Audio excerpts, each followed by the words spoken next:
Okay, our home faces north, and this is the water meter. It's not in the parkway. A lot of times they are, but it's actually in your yard, and there's nothing wrong with that. The only thing that I can imagine is this is the main sewer lateral clean out for the municipality, and your water meter is over here, and I do not do surveys. I do not do surveys. Typically this belongs to the municipality, the city, call it what you will, town, Providence, and a lot of times this would be your property line, but I'm getting just some visual clues that the water meter here and the main sewer lateral clean out for the neighborhood, if all this runs inside your yard here, that this might actually be an easement as well. Again, it's outside of my wheelhouse.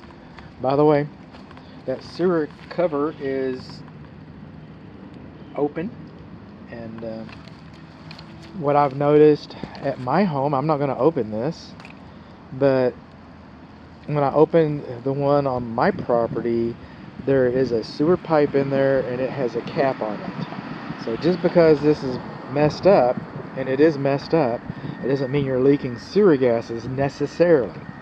Okay, again, beyond what I do. Over here, our cover's messed up a little bit, but this is our meter, and inside the dial, you'll see a little silver sprocket. That's called a cheater wheel. It's a flow indicator is what it is. And some people call it a cheater wheel. Call it what you will.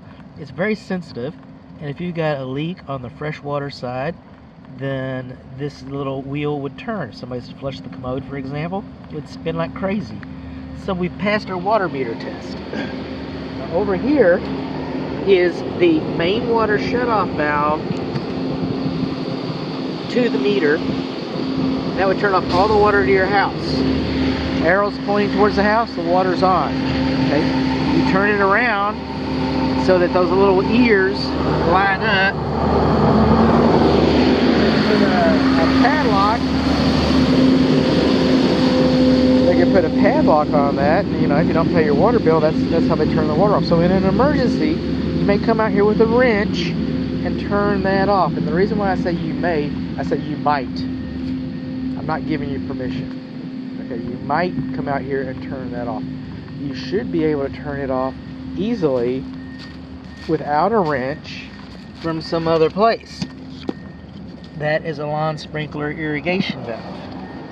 And what I haven't noticed, and it'll be in your report, if I find one, if I find a main water shutoff valve, I'm going to write it in your report. Otherwise, that's a deficiency. We do not have a main water shutoff valve. You still might be able to accomplish your goal by turning it off here. So there's that. Okay, that's the water meter test, the little flow indicator. Now we're coming over to the closest bib faucet to the home. The closest bib faucet to the home. It's over here, and we're going to do a water pressure test. And we do not want to see more than 80 psi. 80 psi is too much. There is not a minimum. We see that our valve is leaking. It's probably because I've put pressure on it, because this is not letting any water out. There's no place for it, but it still shouldn't leak. It might not leak under normal conditions, so this is, you know, we found it under testing.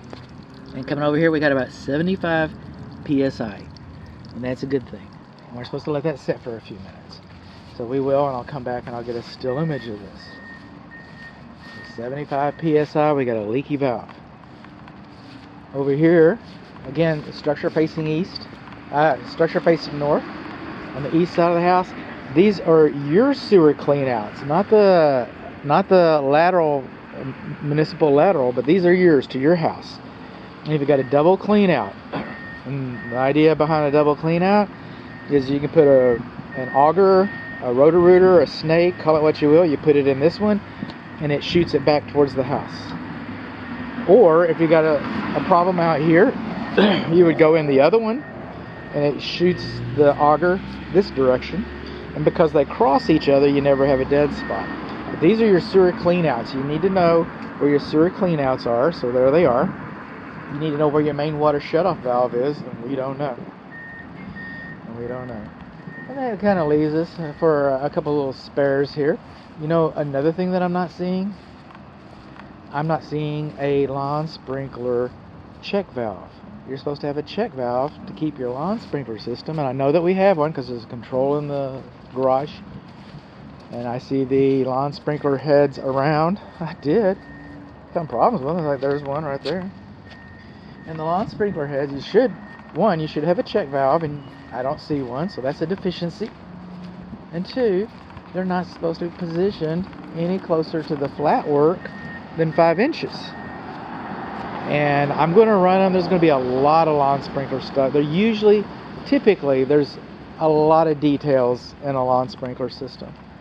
So, just heads up on that. But what did we learn? We learned that we do not have a freshwater leak. We learned that we cannot find a main water shutoff valve. We learned that we've got cleanouts. We learned that we've got 75 psi of water pressure. We learned that I know how to talk a lot. Can you stop button? No, I can't stop. I can't turn it off. The ground, okay, is settling next to the curbs. Okay, so this might be a trip hazard for somebody. That would go on to homeowner's insurance or what. You might want to fill that in. I would fill it in.